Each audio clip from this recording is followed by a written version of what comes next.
Hello, this is Dr. Robert Gish. I'm giving you a presentation for your Kyrgyzstan annual meeting. Thank you so much for having me here in 2025. Hope to be with you in person maybe next year. And I'm hoping to visit you this summer, but we'll have to see how travel arrangements are set up. Meanwhile, I'm here virtually to talk about hepatitis B. This is an update for 2025, but really looking out the next 10 years. My disclosures are on my website. There are many resources here, and I would encourage you to subscribe to my newsletter and let me know if you want to be on my hepatitis B or liver disease listservs. I push out different information through these different media channels, including social media. We'll be talking today about the epidemiology and virology of hepatitis B and how this is linked to care. To know hepatitis B, you need to know natural history. You need to know the test recommendations and what to use to test. And we're going to try to remove some of the fictions around hepatitis B.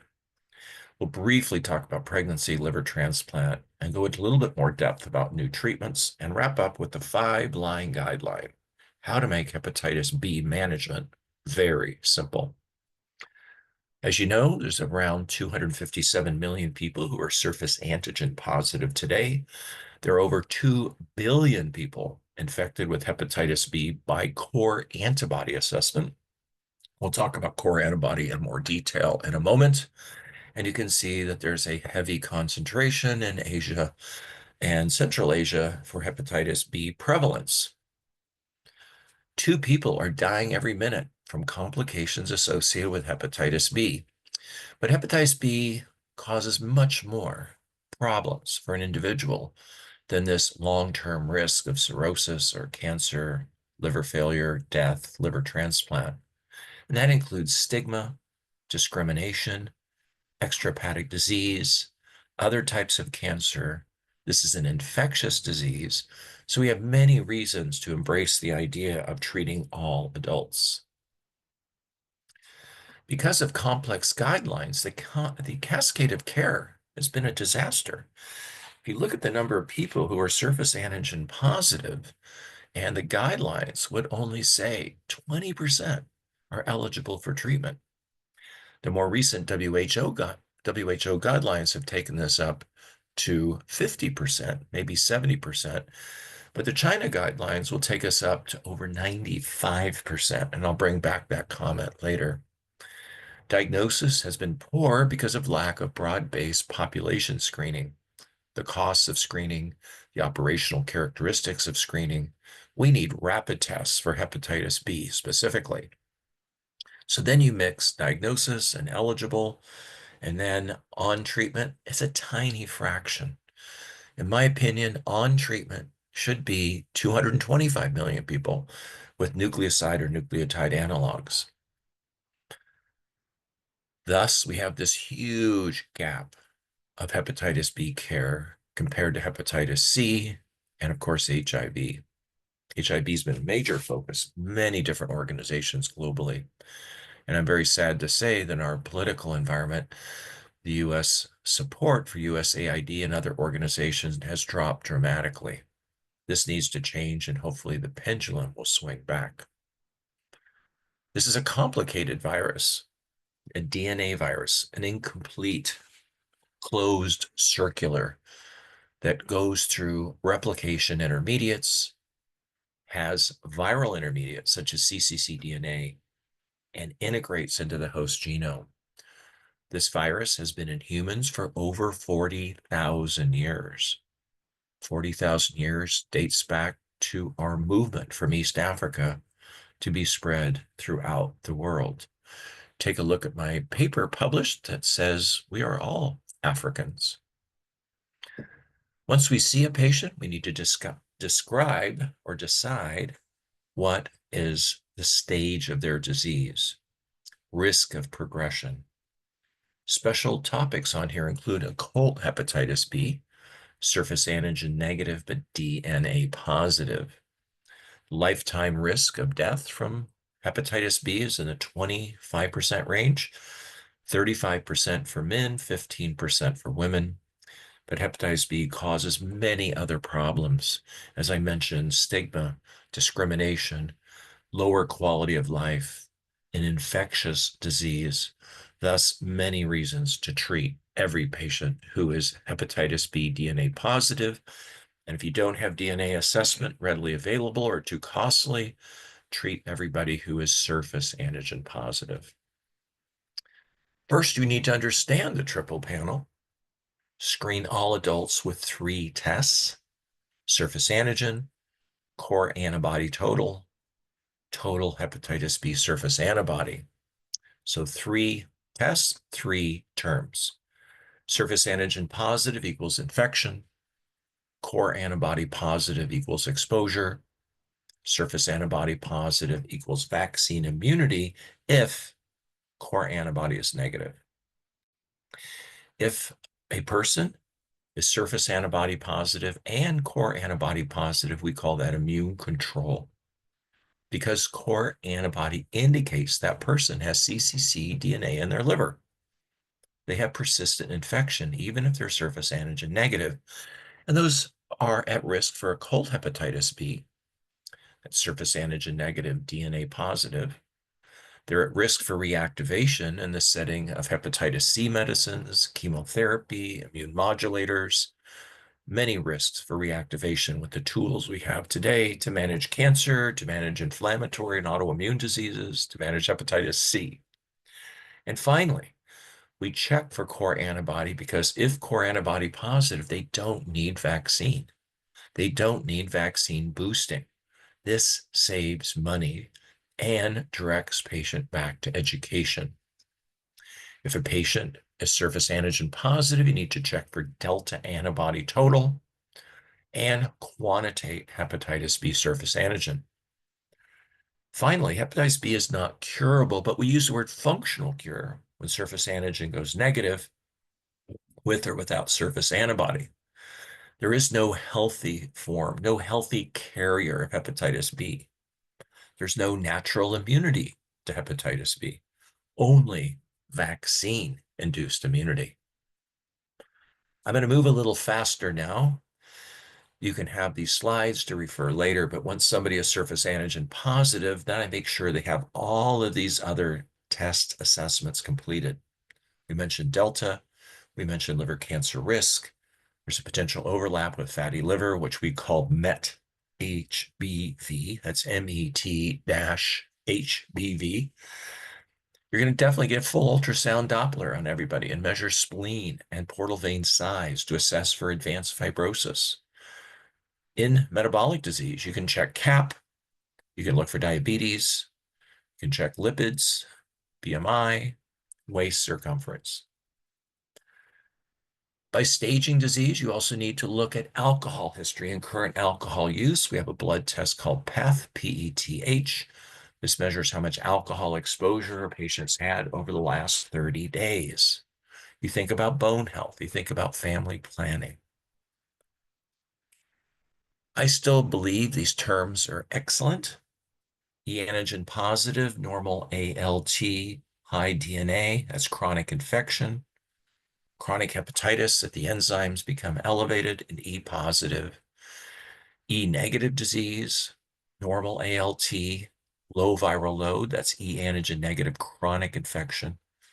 And then finally, E antigen negative chronic hepatitis. And as you move into the 5th phase, that's functional cure. Very important to think about these 5 phases. EASL and ASLD guidelines will be released in May of 2025. Around the time you'll be hearing this lecture, keep your eyes and ears open for those guidelines. But I think I'm predicting those guidelines are going to be quite restrictive and will not be as expansive or, I believe, as current as the Chinese or WHO guidelines. We know DNA levels are linked to cancer and cirrhosis risk, as well as infectivity, as well as an inflammatory state, quality of life. When you reduce DNA to undetectable, you decrease liver cancer risk by 70 to 80%, and you decrease risk of cirrhosis by 99%, provided they don't have metabolic disease, fatty liver, or alcohol, or some other co-infections such as Delta or hepatitis C. You're going to stage every patient. I'm putting up biopsy pictures here, but you don't biopsy hepatitis B patients unless you're very confused. That may be they have another incidental disease that requires biopsy, such as autoimmune liver disease. But you need to keep these stages in mind. There's 5 stages from 0 to 4, and you're going to do that by non-invasive testing. Non-invasive NITs or NILDAs are new term. So test all adults, because this is the way to get to hepatitis B elimination. This is the route to getting people the best care. And once they've been tested by the triple panel, then you can link to many other aspects of that patient's treatment. The guidelines have been very complicated, but I want you to look at the 4th line down. That's the Chinese guidelines. And then the 6th line down, WHO guidelines. Interestingly, China, DNA positive, over 30, treat. DNA positive, under 30, other risk factors, treat. So it's basically treat everybody. WHO, 12 years of age, viral level greater than 2,000, elevated enzymes or fibrosis, you're going to treat, which is just about everybody. I think WHO would probably hit 70%, China 90%. The other guidelines remained, I believe, quite restrictive. That restriction, unfortunately, does not harmonize with the commitment to the WHO elimination targets. This is incredible. Vaccine for infants, 90%. Preventing mother-to-child transmission, 90%. Blood safety, harm reduction. Treatment should be up to 90%, I believe. So I think the guidelines need to be simple. You link everybody to care. Only then are we going to get close to the WHO elimination targets. Vaccine, vaccine, vaccine. Vaccine for all babies should be government policy, healthcare policy, Ministry of Health policy within 24 hours of birth. If you have resources, you treat the mother if her DNA levels over 200,000. If you don't have resources to check DNA, tenofovir is extremely safe during pregnancy. You can just treat all the way through pregnancy, I believe, with excellent safety. Cold hepatitis B, I'm just going to mention again to be thinking about in people who are surface antigen negative, core antibody positive, specifically if they are surface antibody negative. So we call that core antibody positive alone. Those are individuals, occult hepatitis B by DNA quantification. And if they're DNA positive, you treat. Because the definition now of hepatitis B is either surface antigen positive or DNA positive. This is a new, I call it Department of Health in the United States policy throughout our country, and also defined by WHO. Why treat everybody? Well, I've gone through how you can help individuals who are DNA positive. There's cancer issues, cirrhosis, transplant, death issues. But remember, this is an infectious disease. It's a stigmatizing disease. Discrimination takes place. When you treat people, we have proven you improve their quality of life and their mental health. You decrease the risk of other extrahepatic disease and other extrahepatic cancers. We need to meet WHO elimination goals. We have the tools, but we need simple guidelines to take us forward. We're getting rid of this term immune tolerant because it's not correct.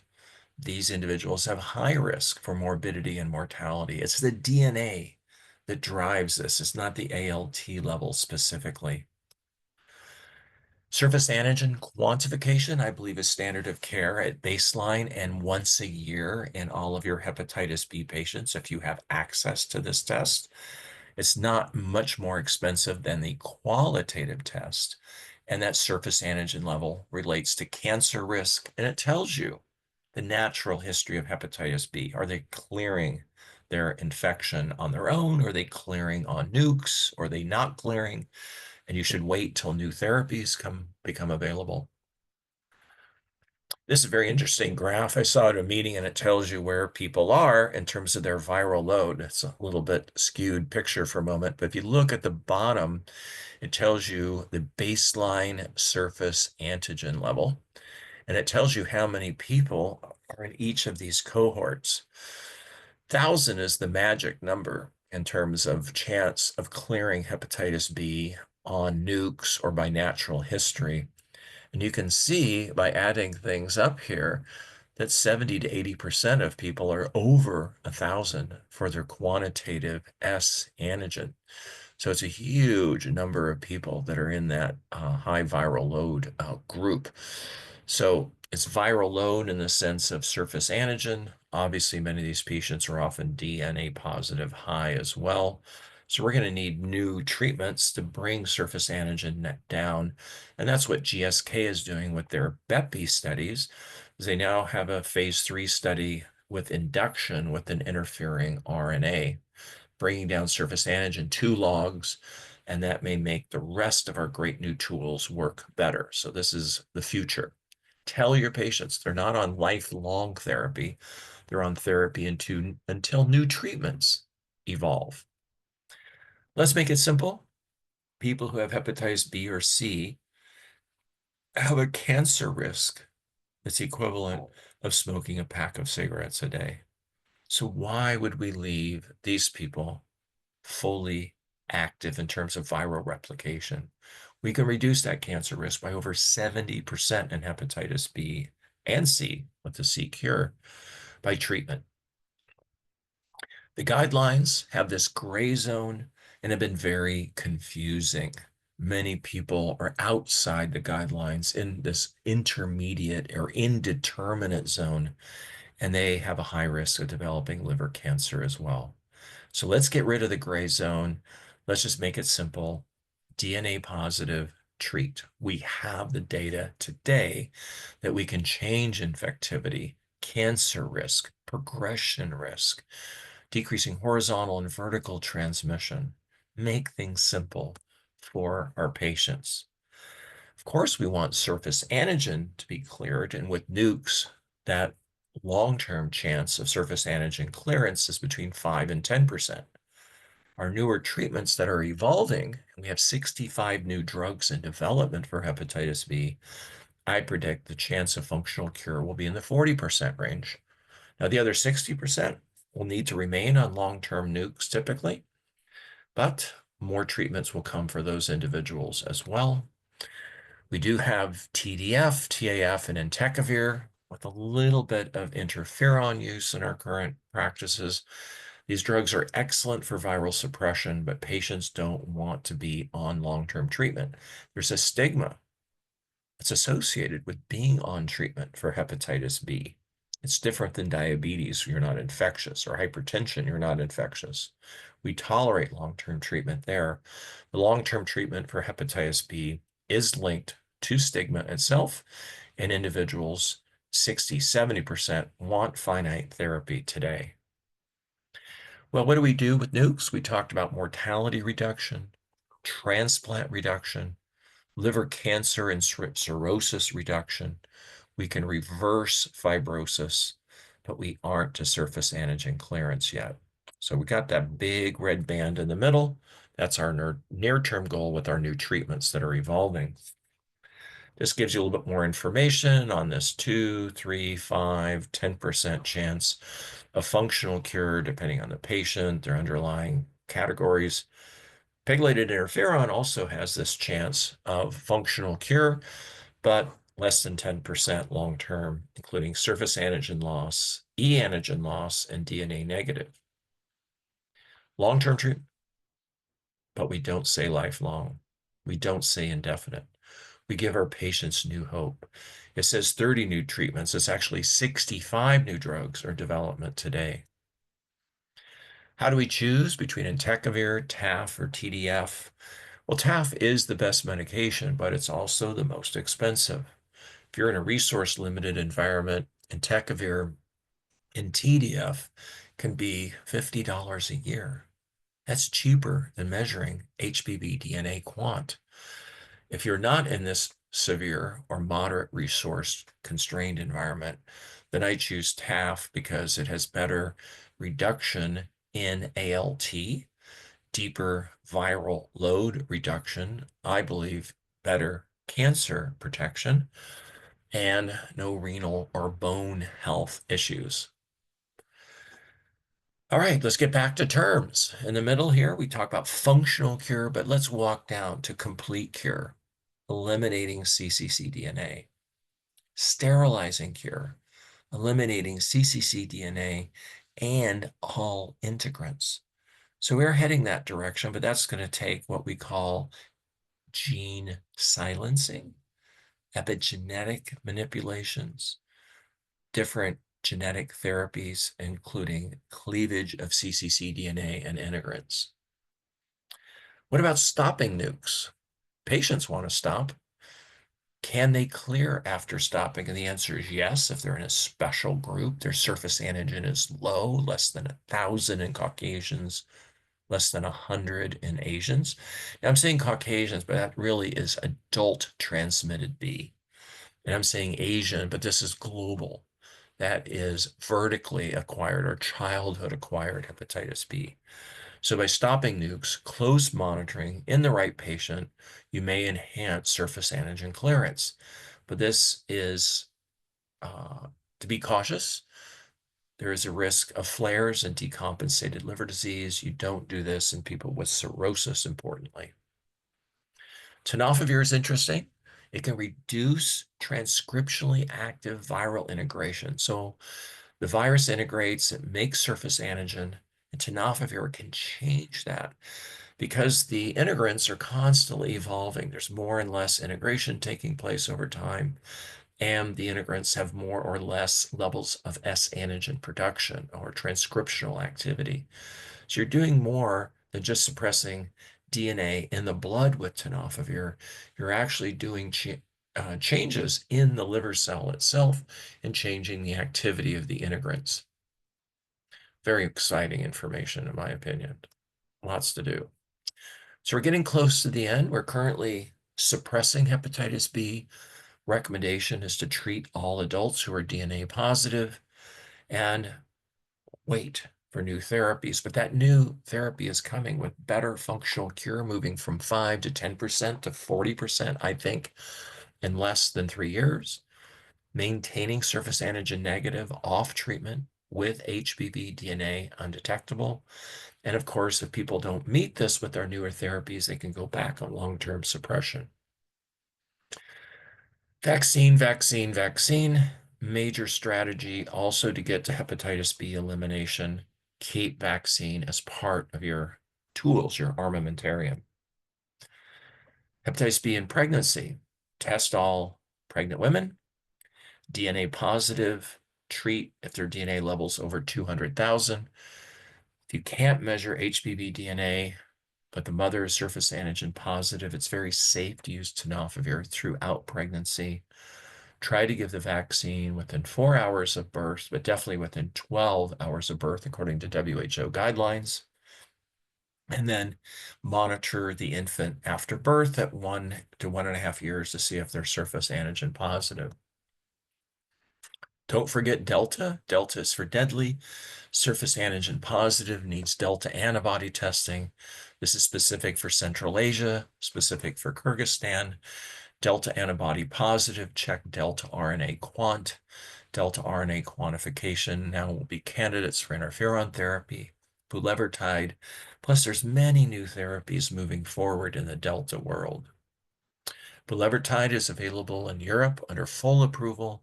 It's pending approval in the United States due to issues having to do with administration. But the efficacy and safety of bulevirtide long-term maintenance therapy has been supported with 40 to 70% of patients having viral control. That's viral reduction or virus negative with improved or normal ALT. This changes quality of life. This changes outcomes. Well, we're getting to a wrap here. We have many new treatments that are coming, manipulating the immune system in many ways, changing the encapsulation, regeneration of ccc DNA, decreasing release of full viral particles, entry inhibitors, packaging inhibitors, RNA interference, nukes we have. That's the core of treatment today is our triple nukes. We have entecavir or TDF or TAF.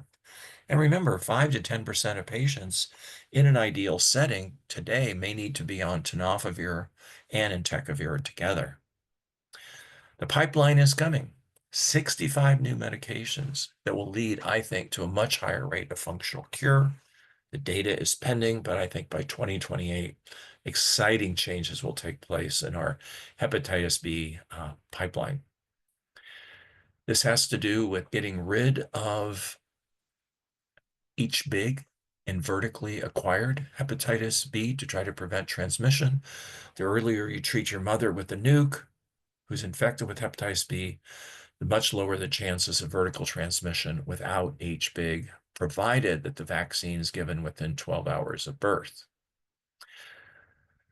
So, what's changing? We're trying to make things simple with hepatitis B because our guidelines in the past have failed us. There's been no change in the number of people dying from hepatitis B.